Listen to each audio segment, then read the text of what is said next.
So நம்ம இன்றைக்கி online batch தான் பார்க்குறோம். ஸோ இன்றைக்கி ஆன்லைன் பேட்சில் வந்து ஆஃப் பேஜ் எஸ்இஓ தான் நம்ம சொல்லித்தரோம்.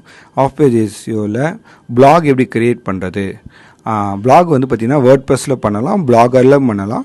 நம்ம பிளாகரில் எப்படி க்ரியேட் பண்ணணும் தான் சொல்லி கொடுத்துருக்கோம். ஸ்டூடெண்ட்டும் பிளாக் க்ரியேட் பண்ணிட்டாங்க.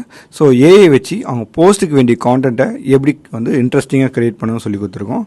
ஸோ அவங்களோட ஸ்டூடெண்ட் வந்து அவங்கள ஃபஸ்ட்டு போஸ்ட்டை க்ரியேட் பண்ணி அப்டேட் பண்ணிட்டாங்க, லைவாகவும் ஆயிடுச்சு.